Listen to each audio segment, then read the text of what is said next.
A seaside excursion is just the thing to mend a broken heart. Unless the lady in question is vacationing there too.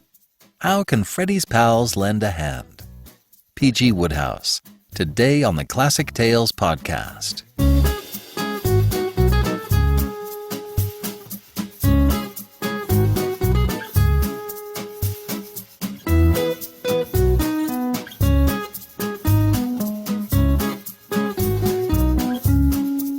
Welcome to the Classic Tales podcast. Thank you for listening.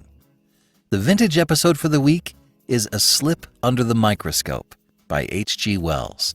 Be sure to check it out on Tuesday. If the show has helped alleviate your stress, if it's given you comfort, or if you've been able to discover beloved authors and stories you might have missed on your own, please consider becoming a monthly supporter. Help us to help other folks like you. Please go to ClassicTalesAudiobooks.com and become a monthly supporter for as little as $5 a month. As a thank you gesture, we'll send you a monthly coupon code every month for $8 off any audiobook order. Give more and you get more. Thanks for helping us out. Go to ClassicTalesAudiobooks.com and become a supporter today. And now, Helping Freddie by P.G. Wodehouse.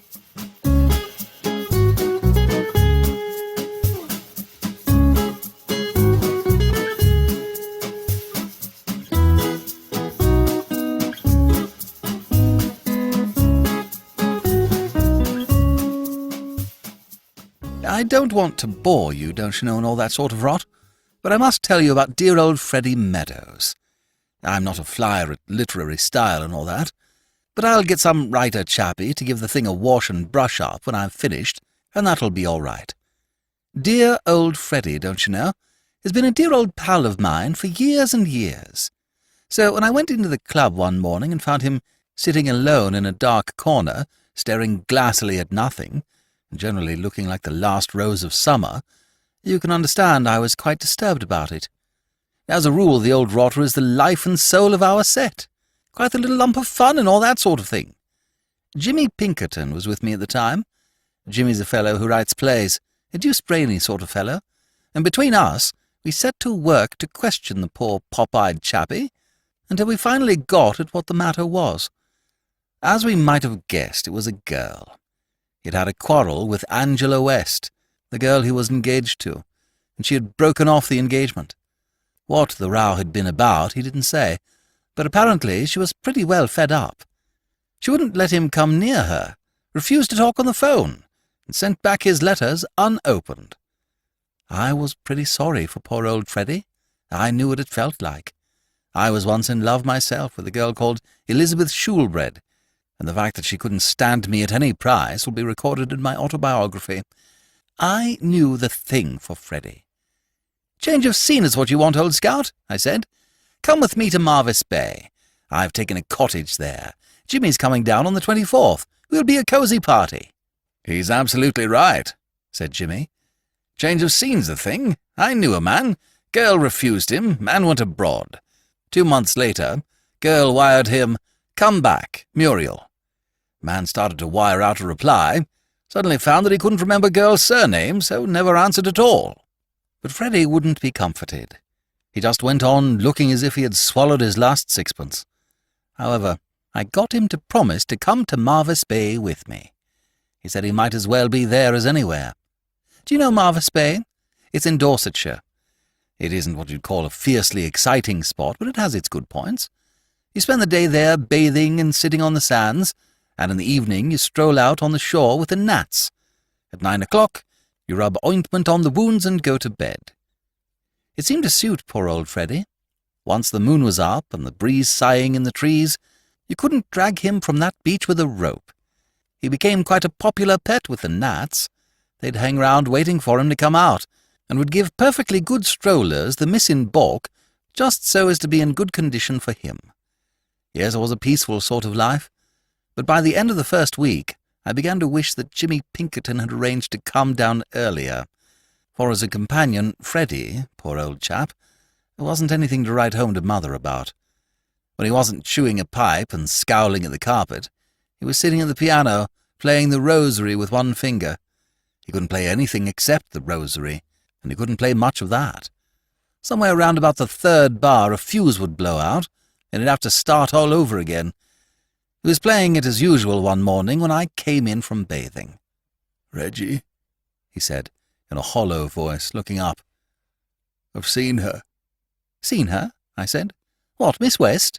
"I was down at the post office getting the letters, and we met in the doorway.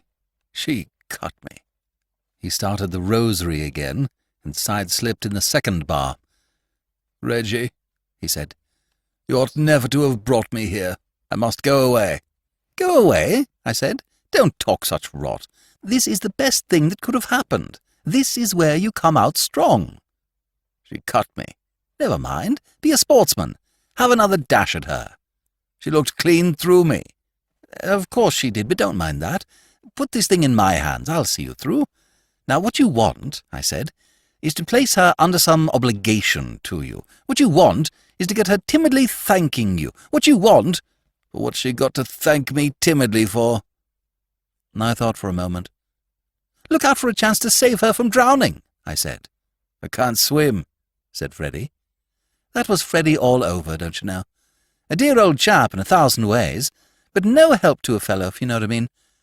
He cranked up the piano once more, and I sprinted for the open. I strolled out onto the sands and began to think this thing over. There was no doubt that the brain work had got to be done by me. Dear old Freddie had his strong qualities. He was top hole at polo, and in happier days I've heard him give an imitation of cats fighting in a backyard that would have surprised you. But apart from that, he wasn't a man of enterprise.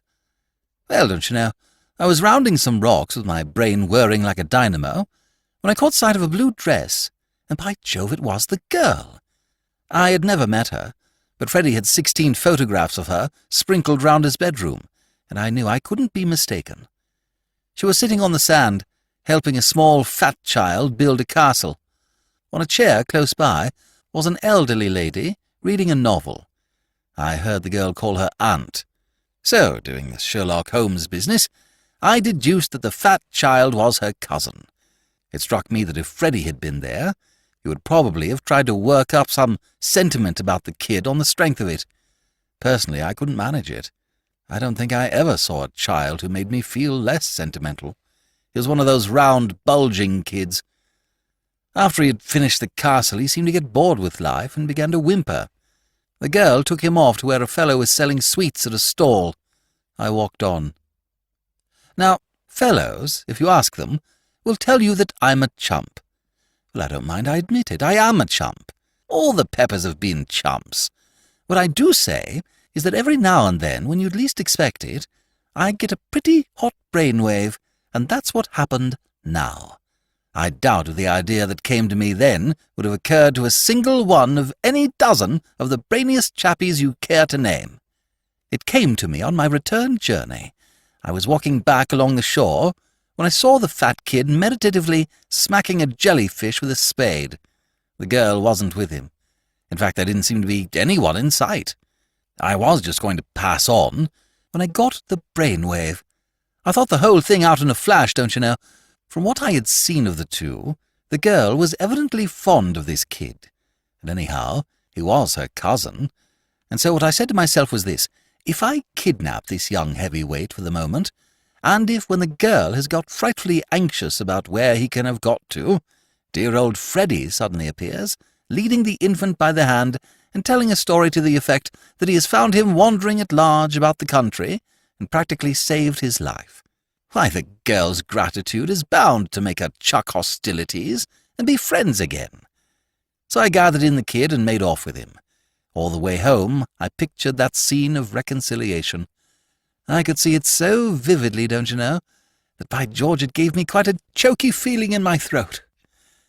Freddie, dear old chap, was rather slow at getting on to the fine points of the idea. When I appeared carrying the kid and dumped him down in our sitting room, he didn't absolutely effervesce with joy, if you know what I mean. The kid had started to bellow by this time, and poor old Freddie seemed to think it rather trying. "Stop it," he said. "Do you think nobody's got any troubles except you? What the deuce is all this, Reggie?"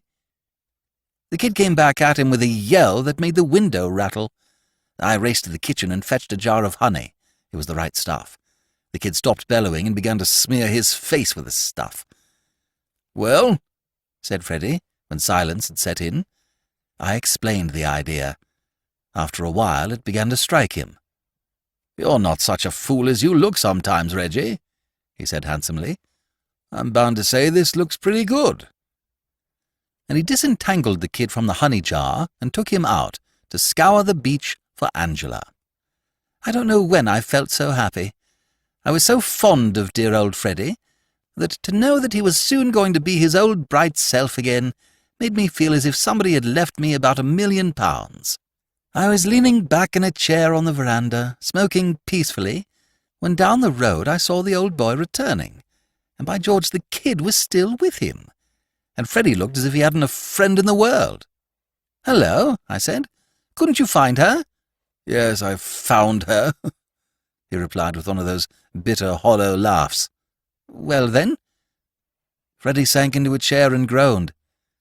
"This isn't her cousin, you idiot," he said. "He's no relation at all. He's just a kid she happened to meet on the beach. She had never seen him before in her life." "What?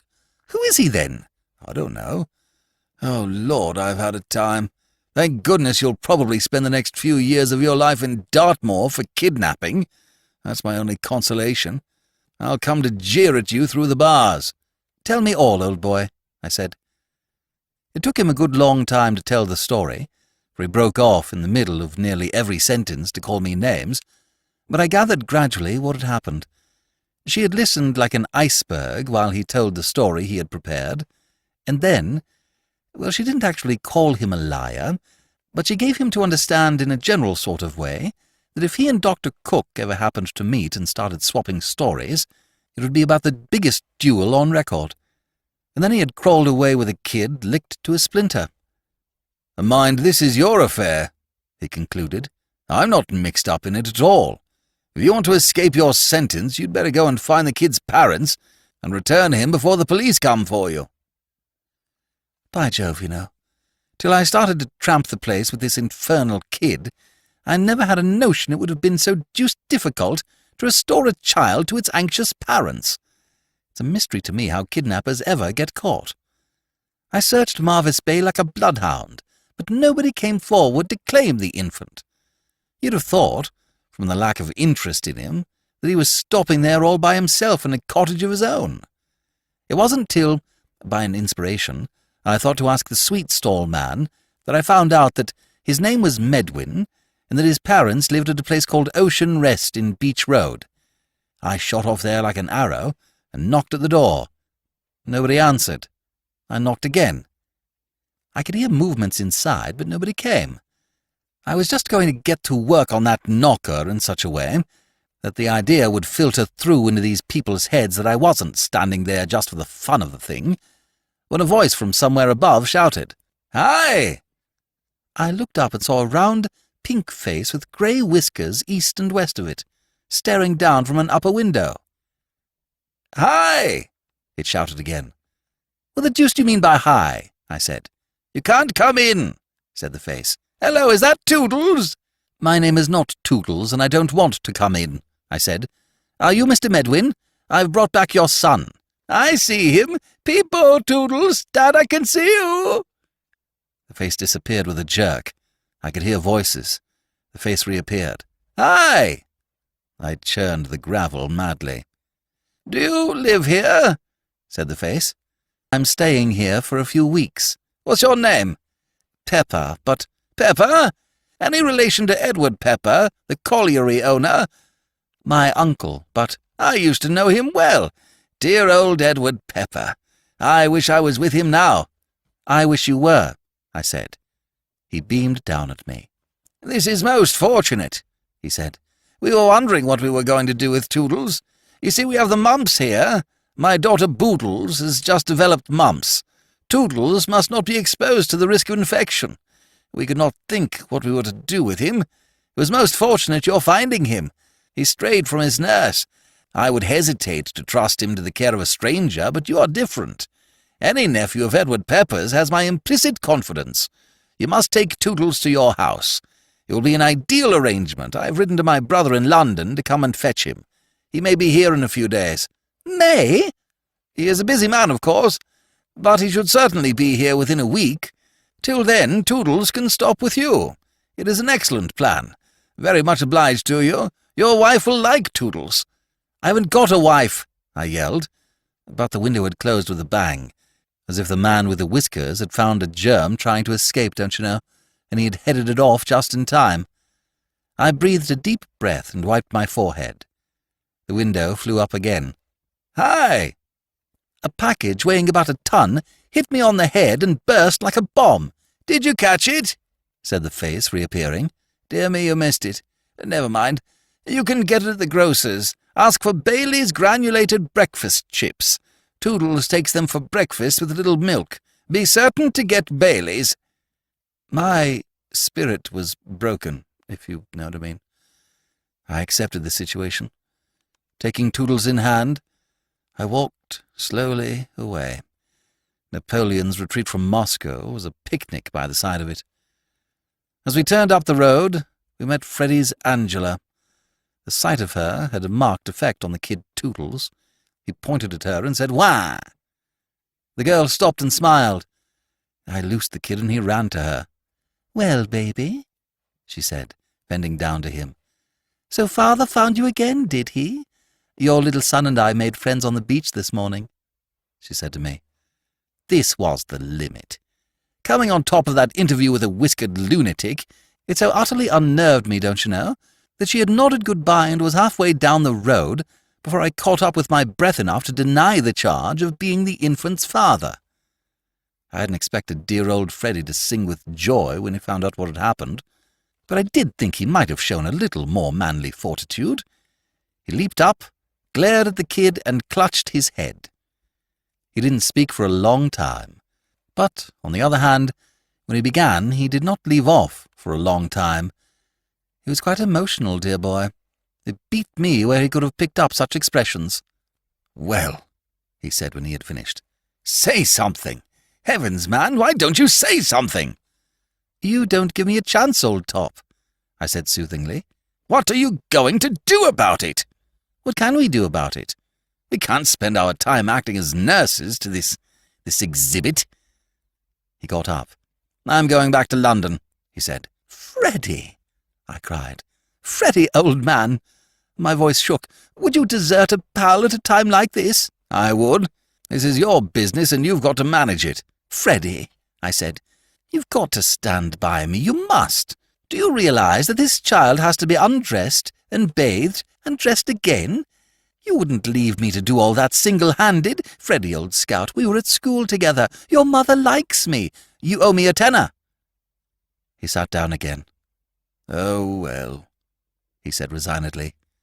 "Besides, old top," I said, "I did it all for your sake, don't you know?" He looked at me in a curious way. "Reggie," he said in a strained voice, "one moment. I'll stand a good deal, but I won't stand for being expected to be grateful."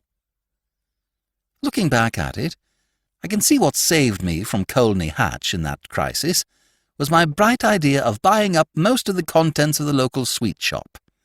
By serving out sweets to the kid practically incessantly, we managed to get through the rest of that day pretty satisfactorily. At 8 o'clock he fell asleep in a chair, and having undressed him by unbuttoning every button in sight and, where there were no buttons, pulling till something gave, we carried him up to bed. Freddie stood looking at the pile of clothes on the floor, and I knew what he was thinking. To get the kid undressed had been simple, a mere matter of muscle. But how were we to get him into his clothes again? I stirred the pile with my foot. There was a long linen arrangement, which might have been anything. Also a strip of pink flannel, which was like nothing on earth. We looked at each other and smiled wanly. But in the morning I remembered that there were children at the next bungalow but one. We went there before breakfast and borrowed their nurse. Women are wonderful, by George they are. She had that kid dressed and looking fit for anything in about 8 minutes. I showered wealth on her, and she promised to come in morning and evening. I sat down to breakfast almost cheerful again. It was the first bit of silver lining there had been to the cloud up to date. And after all, I said, there's lots to be said for having a child about the house, if you know what I mean. Kind of cosy and domestic, what? Just then the kid upset the milk over Freddie's trousers, and when he had come back after changing his clothes, he began to talk about what a much-maligned man King Herod was. The more he saw of Toodles, he said, the less he wondered at those impulsive views of his on infanticide. 2 days later, Jimmy Pinkerton came down. Jimmy took one look at the kid, who happened to be howling at the moment, and picked up his portmanteau. "For me," he said, "the hotel. I can't write dialogue with that sort of thing going on. Whose work is this? Which of you adopted this little treasure?" I told him about Mr. Medwin and the mumps. Jimmy seemed interested. "I might work this up for the stage," he said. "It wouldn't make a bad situation for Act 2 of a farce." "Farce?" snarled poor old Freddie. "Rather. Curtain of Act 1 on hero. A well-meaning, half-baked sort of idiot, just like... that is to say, a well-meaning, half-baked sort of idiot, kidnapping the child. Second act, his adventures with it. I'll rough it out tonight. Come along and show me the hotel, Reggie." As we went, I told him the rest of the story, the Angela part. He laid down his portmanteau and looked at me like an owl through his glasses. "What?" he said. "Why, hang it, this is a play ready-made. It's the old tiny hand business, always safe stuff. Parted lovers, lisping child, reconciliation over the little cradle. It's big. Child centre, girl left centre, Freddie upstage by the piano. Can Freddie play the piano?" "He can play a little of the rosary with one finger." Jimmy shook his head. "No, we shall have to cut out the soft music, but the rest's all right. Look here." He squatted in the sand. "This stone is the girl. This bit of seaweed's the child. This nutshell is Freddie. Dialogue leading up to child's line. Child speaks like, 'Buffer lady, does oo love Dada?' Business of outstretched hands. Hold picture for a moment. Freddie crosses left, takes girl's hand. Business of swallowing lump in throat. Then big speech. 'Ah, Marie,' or whatever her name is, Jane, Agnes, Angela? Very well. 'Ah, Angela, has not this gone on too long? A little child rebukes us, Angela,' and so on. Freddie must work up his own part. I'm just giving you the general outline, and we must get a good line for the child. 'Buffer lady, does oo love Dada?' It isn't definite enough. We want something more. 'Kiss Freddie.' That's it. Short, crisp, and has the punch." "But Jimmy, old top," I said, "the only objection is, don't you know, that there's no way of getting the girl to the cottage. She cuts Freddie. She wouldn't come within a mile of him." Jimmy frowned. "That's awkward," he said. "Well, we shall have to make it an exterior set instead of an interior. We can easily corner her on the beach somewhere when we're ready. Meanwhile, we must get the kid letter perfect. First rehearsal for lines and business, 11 sharp tomorrow." Poor old Freddie was in such a gloomy state of mind that we decided not to tell him the idea till we had finished coaching the kid. He wasn't in the mood to have a thing like that hanging over him. So we concentrated on Toodles, and pretty early in the proceedings we saw that the only way to get Toodles worked up to the spirit of the thing was to introduce sweets of some sort as a sub-motive, so to speak. "The chief difficulty," said Jimmy Pinkerton at the end of the first rehearsal, "is to establish a connection in the child's mind between his line and the sweets. Once he has grasped the basic fact that those two words, clearly spoken, result automatically in acid drops, we have got a success." I've often thought, don't you know, how interesting it must be to be one of those animal trainer Johnnies, to stimulate the dawning intelligence and that sort of thing. Well, this was every bit as exciting. Some days success seemed to be staring us in the eye, and the kid got the line out as if he'd been an old professional, and then he'd go all to pieces again, and time was flying. "We must hurry up, Jimmy," I said. "The kid's uncle may arrive any day now and take him away." "And we don't have an understudy," said Jimmy. "There's something in that. We must work. My goodness, that kid's a bad study. I've known deaf mutes who would have learned the part quicker." I will say this for the kid, though. He was a trier. Failure didn't discourage him. Whenever there was any kind of sweet near, he had a dash at his line, and kept on saying something till he got what he was after. His only fault was his uncertainty. Personally, I would have been prepared to risk it and start the performance at the first opportunity, but Jimmy said no. "We're not nearly ready," said Jimmy. "Today, for instance, he said kick Freddie. That's not going to win any girl's heart, and she might do it too. No, we must postpone production a while yet." But by George, we didn't. The curtain went up the very next afternoon. It was nobody's fault, certainly not mine. It was just fate. Freddie had settled down at the piano, and I was leading the kid out of the house to exercise it, when, just as we'd got out to the veranda, along came the girl Angela on her way to the beach. The kid set up his usual yell at the sight of her, and she stopped at the foot of the stairs.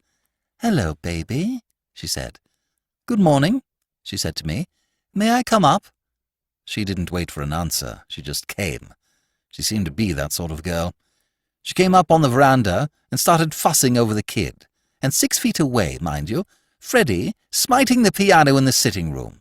It was a dashed disturbing situation, don't you know? At any minute, Freddie might take it into his head to come out onto the veranda, and we hadn't even begun to rehearse him in his part. I tried to break up the scene. "We were just going down to the beach," I said.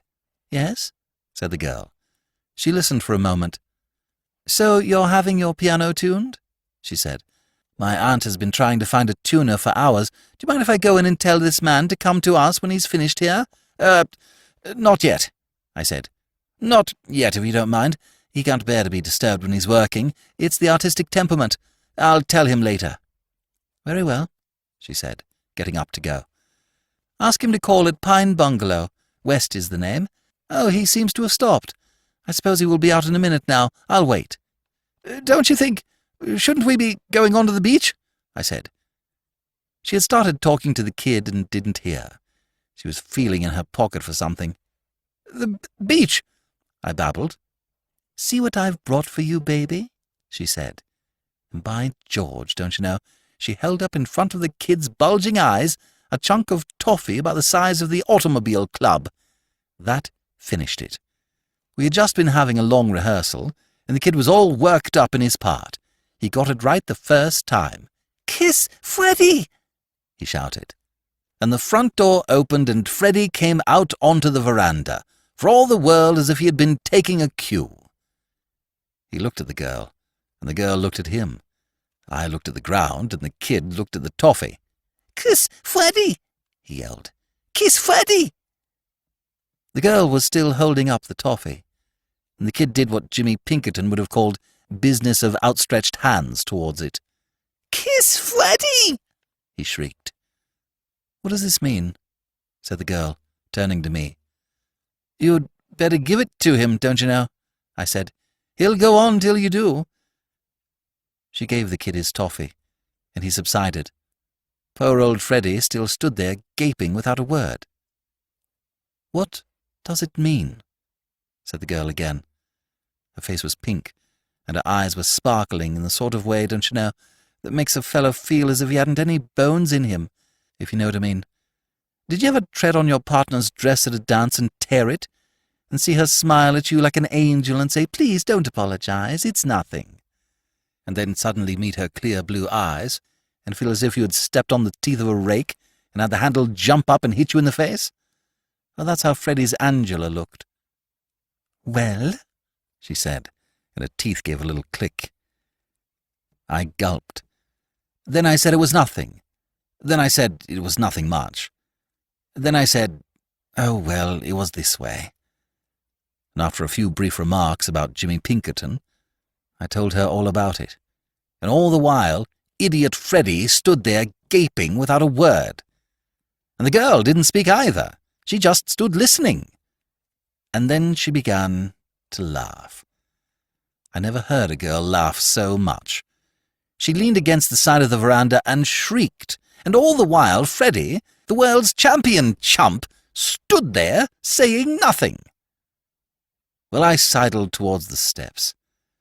I had said all I had to say, and it seemed to me that about here the stage direction exit was written in my part. I gave poor old Freddie up in despair. If only he had said a word, It might have been all right. But there he stood, speechless. What can a fellow do with a fellow like that? Just out of sight of the house, I met Jimmy Pinkerton. "Hello, Reggie," he said. "I was just coming to you. Where's the kid? We must have a big rehearsal today." "No good," I said sadly. "It's all over. The thing's finished. Poor dear old Freddie has made an ass of himself and killed the whole show." "Tell me," said Freddie. I told him. "Fluffed in his lines, did he?" said Jimmy, nodding thoughtfully. "It's always the way with these amateurs. We must go back at once. Things look bad, but it may not be too late," he said as we started. "Even now, a few well-chosen words from a man of the world, and—" "Great Scott!" I said. "Look!" In front of the cottage stood 6 children, a nurse, and the fellow from the grocer's, staring.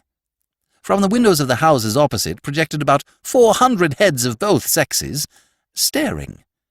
Down the road came galloping 5 more children, a dog, 3 men, and a boy about to stare. And on our porch, as unconscious of the spectators as if they had been alone in the Sahara, stood Freddy and Angela, clasped in each other's arms. Dear old Freddy may have been fluffy in his lines, but by George, his business had certainly gone with a bang.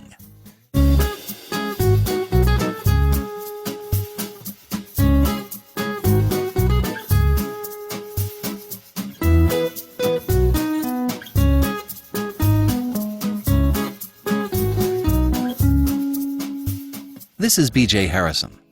I hope you've enjoyed this unabridged production of Helping Freddie by P.G. Wodehouse. If you've enjoyed this episode, you may also enjoy Carry On Jeeves, another series of short stories by P.G. Wodehouse, available for free in your podcast feed. Thank you for joining me today and allowing classic literature to awaken your better self. Please join me next time, and we'll rediscover the greatest stories ever put to paper.